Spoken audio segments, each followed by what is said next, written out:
My name is Alison Pichel. I'm interviewing my grandma, Virginia Denniston, who was one of the charter members of Southview Seventh-day Adventist Church in 1958. Grandma, I'm wondering if you can take us back to 1958 and tell us about what it was like to go from one church, you were in a Seventh-day Adventist church, and what the decision process was like to move further south. Well, it was like moving into a new house, a different house, with the same people. Yeah. Yeah. It was a good thing. It was a milestone. What was some of the thinking behind the reason for the move? You were already at a church, Emmanuel Church, right? Well,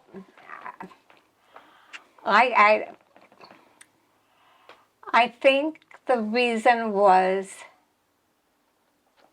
our church probably at that time had like 69 members, more people, but members.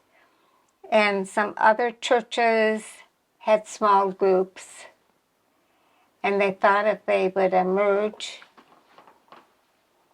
several churches, I believe there were probably 3 churches that merged to different places and went to, different areas where they were working or something. Sure. So it benefited the Emmanuel, Stevens Avenue, and the Northbrook Church. Did you know some of those people before you all moved together into your new church home? Yes, only because you went around and visited different churches at times. We went to Stevens Avenue quite a bit because we knew the pastor. Sure. And she was our piano teacher. So, but we did. We were able, we would go to Stevens Avenue Church for young people's meeting. They would have very, very interesting young people's meetings. At that time, did you consider yourself a young person? Did you feel young? Were you part of the young people of the group? Oh, I wasn't even a young people. I was just a young girl. I mean, maybe 10, 11, 12. Oh, wow, that young. Oh, yeah. Fantastic. So, Grandma, you were talking about as a younger girl that you would visit different churches, but then eventually the decision was made to consolidate churches. I think there was from listening to different people talk as I was growing up, that it was several people got together. It was a committee. And then Emmanuel got so big because we got a lot of people from different, and so we were too big for that church too. Yeah. That sounds similar to some of our feelings today. Because when you go from, and I read this in some book, I think it was our 25th anniversary of the church. I think I read something like that. Yeah, I think I remember reading some pieces of that too.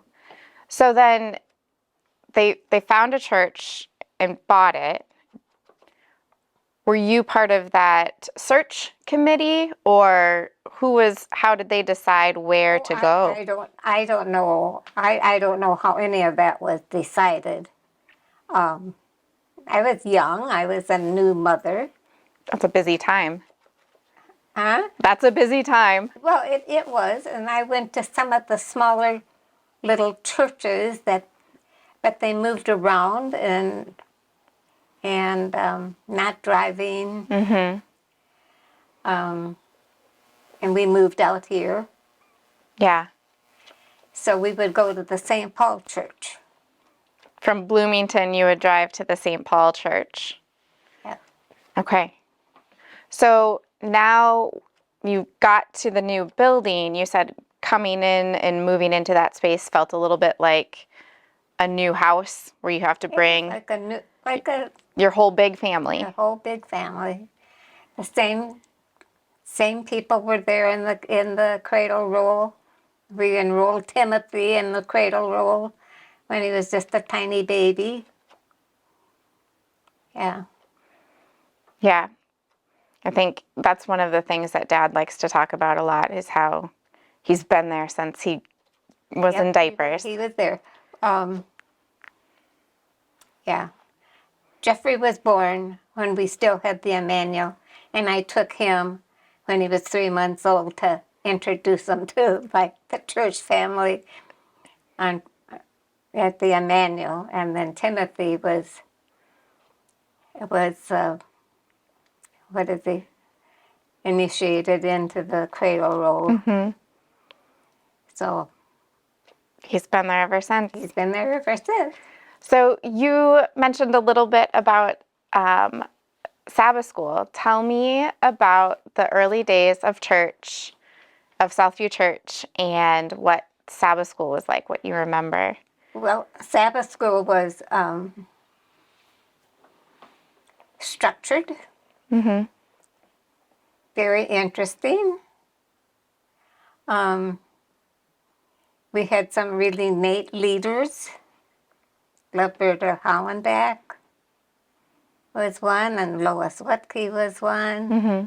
Kathy Lane was one. Mm-hmm. And Kathy was a teacher, so she had a lot of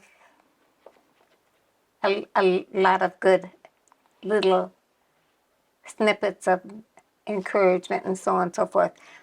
When Mrs. Hollenbach was our superintendent, she introduced the Three Angels message from through the 3ABN, the Third Angel's message. Yeah. Danny Shelton. And she told that story about 3BN and how it started and what's happening. And then everybody, they had a box of Three Angels' wings that had 3ABN on it. And that was to put on the bumper of your car. Oh. So that was a way to share a little bit about the broadcasting network, the radio channel. The one that he was just starting up, and it must have taken a hold, and they could see promises of it going on. Yeah. Mm-hmm. But it was Roberta Hollenbach that told that story. Oh, wow. Yeah. Yeah. And then there was a secretary's report of the last Sabbath, down to the amount of money that they got and the envelopes that were passed around, who sang, who read the mission story. Yeah. So there are a lot of components to it. It was always something to look forward to. That kind of makes me think of one of our goals in the kind of present Southview Church is building those traditions, and we know that traditions will help us have a sense of community and that kind of culture. What are some things that you feel like really brought that sense of community as you were, some from Emmanuel, some from this church, some from that church, to kind of help everyone feel connected?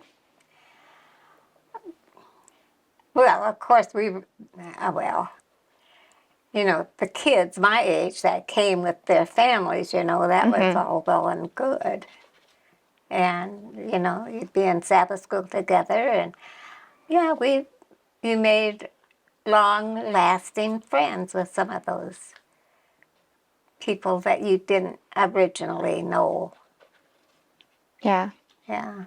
I think there were some things, I was reading the board minutes, or maybe it was you that told me, about progressive dinners. Oh, well, that was, yes.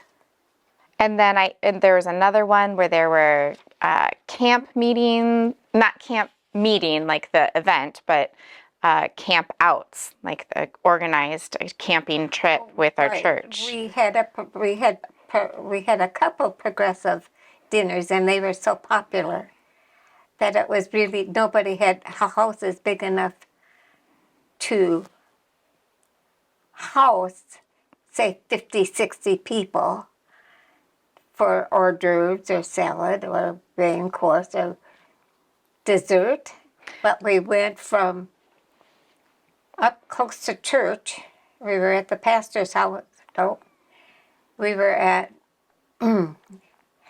Virginia Olson's house for hors d'oeuvres, and then the pastor's for, well, it was near the church. Mm-hmm. Then it was here for the salads, and then you went out to Eden, Eden Prairie. Erie Prairie for the main course, and then out across the river to Sally and Leroy Johnson's for dessert. So that was a bit much. So they started smaller groups, Yeah. several around the church, because there are a lot of people around the church, and they would go to that house, and we would go to the ones out in West Bloomington, and I know there was some in the, Marlis went to one, and she had caramel popcorn for the first time. Yeah. There's got to be a little to- bit of competition about Yep. what tasty things everyone gets to have. Yeah. And it was good. That happened several times. Several times. What are some of those other things that, when you think back about the early days of Southview, that just bring a lot of joyful memories? What are some things that were traditions or joyful memories for you? Well, we had a lot of wedding showers and a lot of baby showers. A lot. And of course, there was always in-gathering. Say more about that.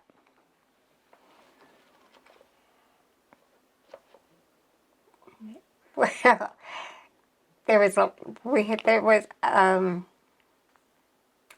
we would meet at the church, and they would organize their groups and go out in cars. And they had different territories, and they would be out for a certain period of time, and depending on the weather, how cold and everything. And they'd come back and count the money and see whose car brought in the most money. So you would go in a certain neighborhood, but knock door to door and go ask door for to door. donations. And, tell them it's for missions and give them a tract. And then come back and have some hot cider or hot cocoa and sandwiches and then have a big, and you always want to be the winning car with all the money. Of course. But I don't know, the truth be known, they never beat out Nancy Itterdahl. A little, well, in young opinions, she was a little old lady. She went into all the beer joints, and she raised the most money, always. No one could say no to her. Yep. First, I thought you were going to say that she maybe added some of her own contribution to it. No. But if we've got a little old lady going into a bar asking for money for the church, I think that's what does it. But she did. She did do that. Oh, wow. Yeah. When Southview was first established, what was the vision for the future? What was another way to say it might be what was the dream or like the goal? I can only go back to naming of the church. Mm-hmm. Why there was a committee that Okay. did that, and the reason they said Southview is because they wanted to reach the people in the south areas, like the West Church was the West Church, and In Northbrook. Northbrook was Right. Northbrook. So we were Just Southview. curious, I know I shouldn't be jumping in, but were there other names that was discussed by the committee? Was there what? Were there other names that were discussed by the committee? Yes, there was, but being as I wasn't in the in group at that time, so I don't know, and I don't know. Sure. But there was a committee that got together. Yeah, Yeah. yeah. And then, and that's where I noticed in reading some of these board minutes that there was a really, like a genuine sense of urgency and commitment to missions. I think I noticed some things for not only, when I think of missions, I think of like overseas missions or international missions, but I think I saw a budget item for like home missions or something like that that felt really central and local. Is that sounding familiar? Yes, but I'm not. Yes, yes. But I can't think of the name right now. But Where that money maybe got reinvested into the community or reinvested into some sort of project or it was a project. evangelism. It was, like a welfare where they would collect good clothes, and I'm not sure if they had an outlet or. I did see some reference to the Dorcas, and that felt familiar to me. Yeah, the Dorcas, ladies got together and made things, and well, when I say made things, maybe I don't know if quilting was but it was, they would make things to be used. Sure. Yeah. And do that. Okay. Let me make sure as I'm looking at my questions. I never was old enough to be in the Dorcas. You were never old enough. Is that like an old ladies sort of activity? Okay. Then that makes sense. Well, it's one of the things that when my brain goes back in time to this time period, perhaps for you, it's hard for me to balance the idea that you were a young mother and I've been a young mother having very small children and trying to do all of these church-related things and functions and get that going. Well, I was a little older. I took over being head deaconess when Marvel left. Marvel Carlson. Marvel Carlson. Where did she leave off to? She just had it for 10 years and wanted to give it up. So she gave it up to me so I could have it for 10 years. And I gave it to Marie. What are some things that the deaconesses were in charge of? What were you overseeing? Number one, we were in charge of communion. And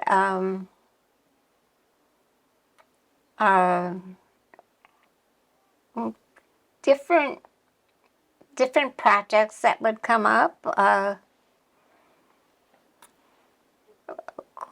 Of course, we helped. We were greeters and just a hostess Yeah. in the church, Yeah. and gave bridal showers and baby Weddings. showers, and Yep. And potlucks. visited. Yes. We would visit, you know, people that we were able, you know, the where you lived, and if there was somebody needy, or you made it wasn't often, but you were there if they needed something. Sure. Yeah. Sure. Yeah. You told me earlier about the coffee hour and starting potlucks. Oh. Can you remind me of those stories? Yes. Well, this was a church board meeting with that Pastor Wilson, and at that time I was the head deaconess, and he wanted some suggestions of how to have a mixer so the church people could get to know people a little better, rather than just coming in church and sitting down. And so I suggested the Lutheran hour. Now,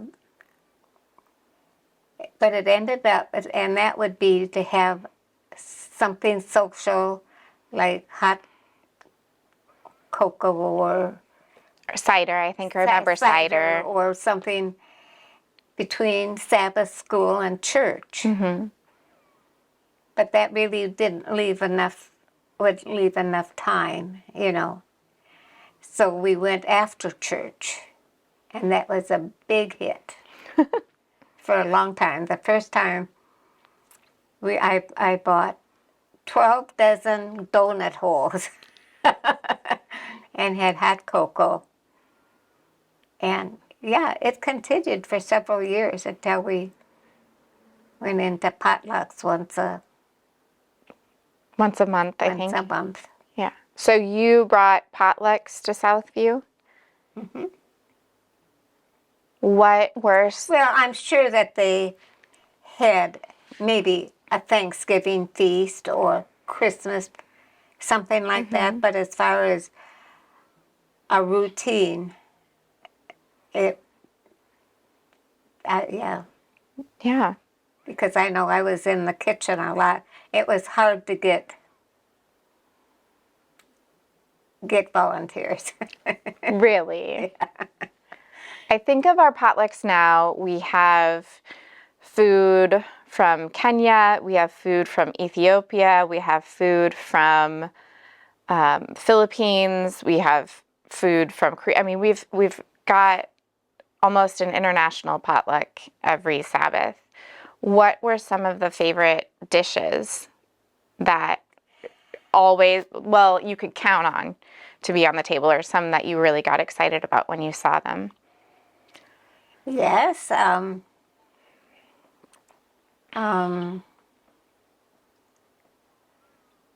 Harry Buckley would always bring Little Debbie's.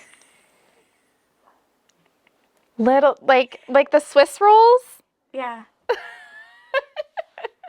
You know, well, he was contributing, He certainly was. and they always win. And I'm sure that there were some delighted people. Yes, and we had an elderly man that would bring a casserole with albacore tuna.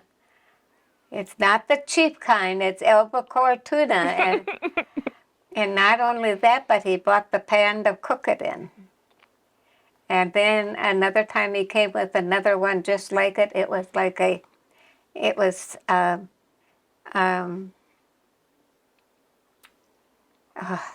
like a waffle iron. I mean, it was an electric pan. Oh, pan. like a griddle. A griddle. And then the next time he came with another one. They were new, but he cooked them in it, and then he left them for the church to use, and they were up on the top shelf. I think ended up to be 3 of them when we moved. Yeah, Oh, wow. that was unusual. But taco salad was very popular at that time. Now, taco salad or haystacks? Taco salad. Haystacks came later. Later, when did haystacks become invented? Who invented the haystacks? Some Adventist family. Okay. No, but haystacks, haystacks. Taco salad. Taco salad, it was just the seasoning. It had the tacos and the cheese and the olives, and it was a salad. Yeah. Yeah. Yeah. I remember Robin Davis used to bring a lentil loaf every Yes, she single did. time. Yes, she did, and that was very, very good. I've made it a couple times. Yeah. There's those certain food memories that can just take me right back to being in the Wentworth Church and being in the basement. Yep, I think she said there were, well, I'm not sure. Big onions, 4 big onions that are cut up on top of it. Yeah. And the one time where she forgot to put salt in it, and she's like, it's bad. She's like, this is not good. And we're all like, this is not good. She's like, I cannot figure it out. It was the salt. It was the salt. Yeah. Well, I'm wondering if, I'm just thinking about our current experience right now, and there's kind of some like big memories and some things that are not always comfortable. Like, I think we're always going to remember what it was like, or at least I will remember what it was like to have to be virtual for COVID and make a big shift, and the tension that came with all of the things that needed to do that, or some big business meetings where we had to make decisions that felt a little bit maybe uncomfortable or just risky, and you hope you're making the right decision. As you think back in your earlier days of being a leader, a member of Southview, can you think of any of those times where there were maybe big decisions or big transitions? Well, I think when we decided to adopt a Vietnamese family, that was headed up by Anne. Coates. Anne Coates. And we had an interim pastor at that time. That was Pastor Dahl. He was from he was a pastor at the Stevens Avenue, but I think he was retired, but he was called to be an interim pastor at that time. And yeah, we met many, many times, and we went over, there was a family, I think it was at least 4 children, maybe 5, and the mother was expecting, I thought, the 6th child. Okay. But her husband had been taken prisoner over there. So then they came here. I don't know how they got here, but it was voted after several meetings that we would support that family. Well, that meant that we would be supporting that family until they were all 18 years old. And that meant financially or any material, like I'm imagining clothing or food that they might need, sort of thing. Yep. And we moved them a little bit closer to the church. And not that they came to church, but it was just a lot of people in the area were, and it was a little nicer house, a newer house. In fact, it was over on 86, on the way to your house. Oh, really? Yeah, they were pretty new, and they were, and it was there that they found out that their dad and husband was released and would be coming into California. And so then they I mean, they didn't just up and, Right. it was worked out. But that's the reason why they left here, is to go and meet their dad and husband. And so they moved from They Minnesota they to moved California. out to California, and that relieved us of the responsibility. Did anyone continue to connect with them or make? Well, they connect with us. Okay. I mean, I know I've gotten many, many Christmas cards from them. And I think Deanne has probably had more to do with them than what I did, because I had a big family of my own. But they came back. I believe they came back for our 50th anniversary. Do you remember their names? No, I don't. Okay. I'll check my board minutes. We'll find them in there. Well, I got Christmas cards, but they're Tucked away somewhere, I'm sure. Yeah. in the archives. Yeah. Yeah. So that was fun, and the mother could not speak English, so she went to school, and they would pick her up and take her to school and bring her back, and we'd babysit the kids, and I thought it went well. Yeah. Do Yeah. you feel like as a church there was a learning? It feels like there was a risk, and then you took the risk, and God's faithfulness met your risk. Like you were matched in blessing with your faithfulness. But the whole family came back for the 50th. I'm sure. Well, they came back anyway, and gave a large donation. Well, that was very kind of them. And they just came back, and it was many, many years later. Some of them were married and had children, and when she went out there, she said she took in sewing, and she'd get a penny, a button to sew a button on, or a nickel to put a zipper in. I mean, how hard they worked. Yeah. To keep The whole family together and keep food on the table. Yeah. So the Vietnamese family was a big decision and a big shift. Anything else that comes to mind? No pressure. with the fire.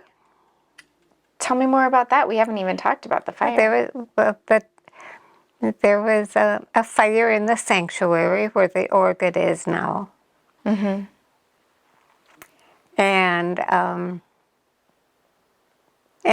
it was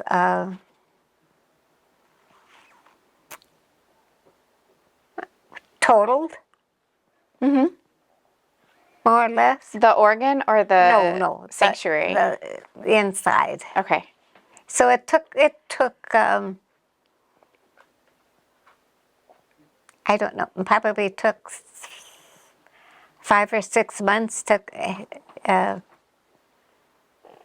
restruct it again. And they took all the pews out and put them in storage. And where the lanterns are hanging down, they had been painted the same color as what the walls were. So they took them down and stripped them and brought them back to the natural color. That's where And so, and the pews had to be sanded, and so we rented we rented places to refinish them, and so there was a lot of people. And church members were providing the labor. We were taking the paint off, and whatever I could do, I could sand or I could wash or. But I think Don Nelson really kind of took over the woodwork up on the top, and the ladies did the benches and stuff. What caused that fire? It was a malfunction. There was a light over there or something. I don't know, but it was right around.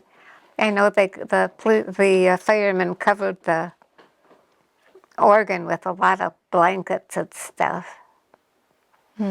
But speaking of the organ, we had a pipe organ to begin with. Really? Is that the one that burned, or that was just the original? No, it wore out. It was Okay. the original one that the Lutherans put in there. I think I remember on like the front of the platform, and there were spaces for pipes, but I never saw the whole setup. Yep. And the shell of the organ is in Rick Albertson's house. Really? Yes. And it's up, they have an open stairway. Their bedrooms are all with an open stairway, and the shell of the organ is up there, and he ties his fly fish hooks up there. It's a Really? lovely piece of furniture. Okay. But that's not the one that burned. That's just the one that was retired because the pipes no longer Right. functioned anymore. Yeah, and different people took the pipes. Okay. Was there any great sense of loss, or was that more another one of those community moments where it brought you almost closer together in this work? Well, I didn't know that the church burned until the day after, on Sunday. I think it burned during the night, I think. Okay. I think it was Saturday night, I think it burned. Yeah. Yeah. Yeah. So I have one last question, but before I do, what else haven't I asked you that you wanted to talk about? What else was a highlight or a memory about being at the beginning?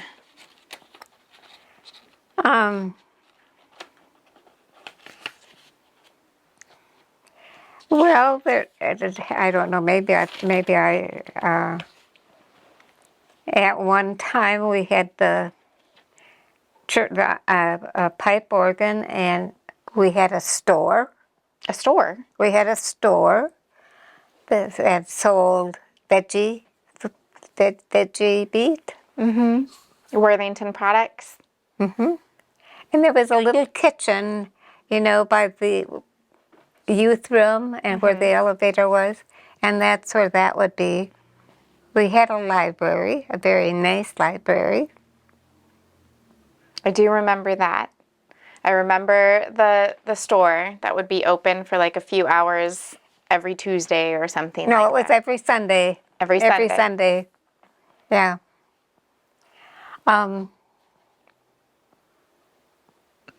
No. There's one other piece that was coming up for me. It made me chuckle so much because as I was reading these board minutes, the same like these routine things keep coming up. There was a school bus fund. And so they were trying to raise money for school buses. And at one point they decided that it wasn't financially viable anymore. And so they were going to have to discontinue doing the school bus. Well, that's the same conversation that we've been having in 2020s. And then raising funds or talking about supporting students who were going to school, like a worthy student fund, and making sure that there were enough funds, and how are we going to make sure that that's happening. And so for me, it was interesting to see that there are a lot of things that are different, and there are a lot of things that actually kind of stay the same. There's a lot of priorities, I guess, that stayed the same. But I was going to, when we were talking about a church, there was a time when we had 2 services. I think one at 9 o'clock, and then there'd be Sabbath school, and then there'd be one at 1 o'clock. And Pastor Wilson did that. Okay. It was at the time of Pastor Wilson. Okay. And then there was kind of a merge. Several couples. I don't know the reason. I just know they wanted to have their own church. And I think it was called the Three Angels Church. Oh, okay. And I think that went on for several years. Well, several years, 4 or 5, maybe. I don't know if it was that long.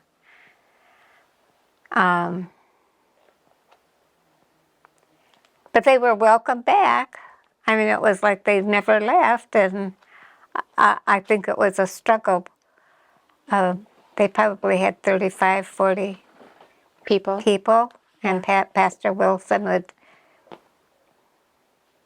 have that service too. So,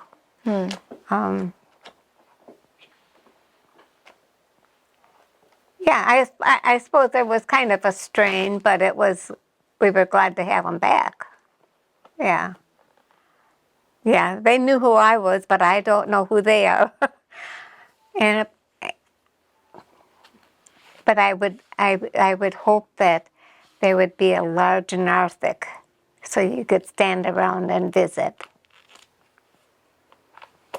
We need that. I agree. But as far as the structure of the church, the modern is not for me. Yeah. What suggestions would you give our leaders of the church? It's weird for me that I was recently ordained an elder, which means that I'm officially a leader of the church. So as you think about people my age, because I'm really even a little bit older than you were when you came to Southview.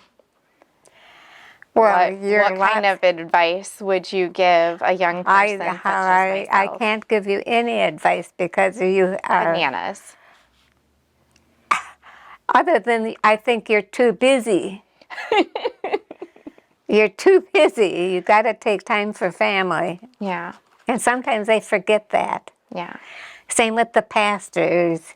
They seem to forget that they need time with their family too. Yeah. It's always a struggle to find balance between my biological family and my church family. Yeah. I won't have to make those decisions in heaven. Grandma, I need you to know that every time I go to church, I think of you. You think of me? I think of you. Because of your faithfulness and your example, you and Grandpa, that you've given to my parents, and they've been able to give that to me, and we've been able to be part of that tradition and part of that generation of faithful people, like the great clouds of witnesses. that get to see. Well, thank you, but it wasn't all me. It wasn't either one of us. I mean, you know, I know it's we were a praying family, and we did our best.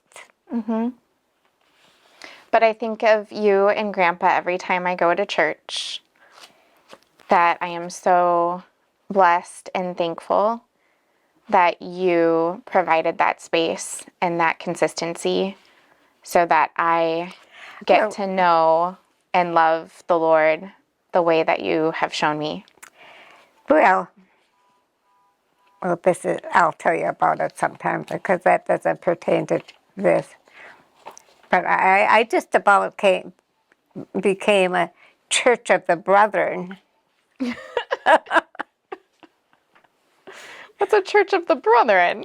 Well, that was the church that Dexter's family was part of.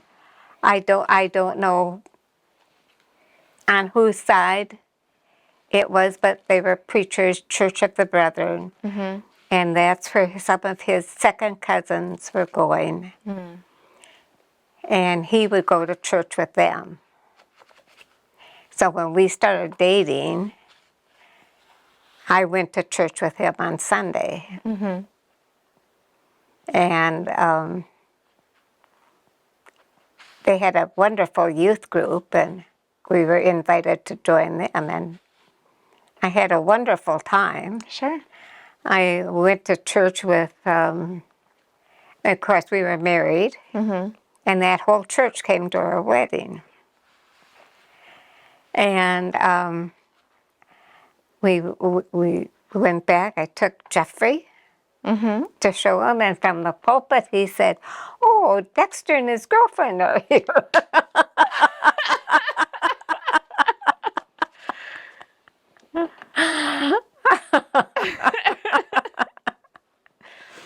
Yeah, How nice of you to join him.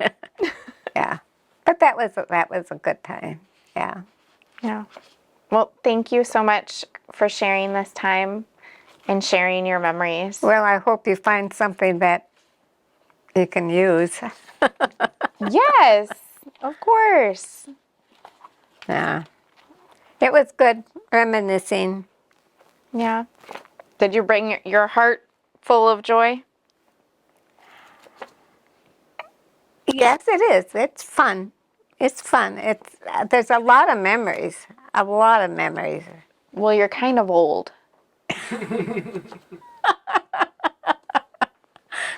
Yeah. You're older than you've ever been, and now you're even older. True. But I mean, just a lot of things. Just being surprised to walk in at different times of the year where Dale has been there, and He is a little bit like a fairy that just, well, I feel like he has a wand. he had a good sense and he Yeah. enjoyed it. Yeah. And it was always lovely, Yeah. especially Easter time. Yeah. Like I say, there's just a flood of memories. Yeah. Yeah. Well, thank you. And, yeah. And even on TV, with the videos after church, it just makes you lonesome. Yeah. I mean, really, and it's been long enough to get over it for sure.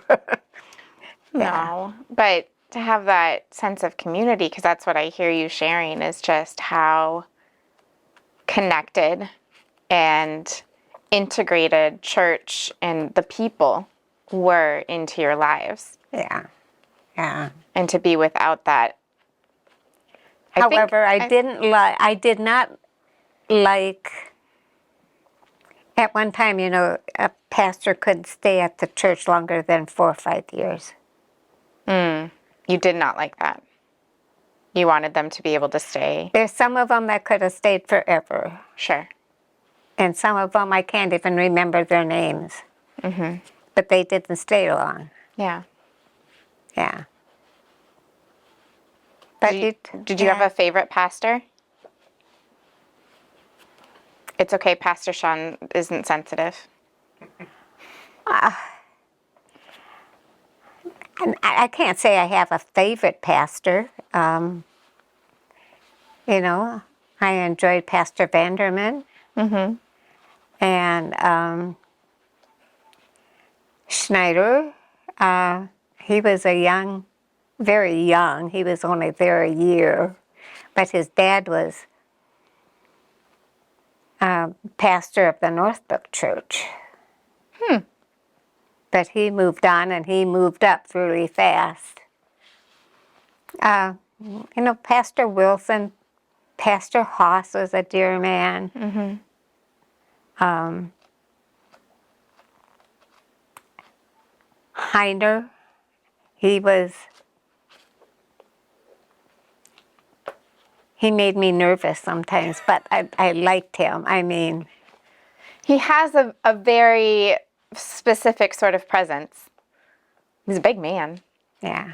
Yeah. No, I can't say I have a favorite.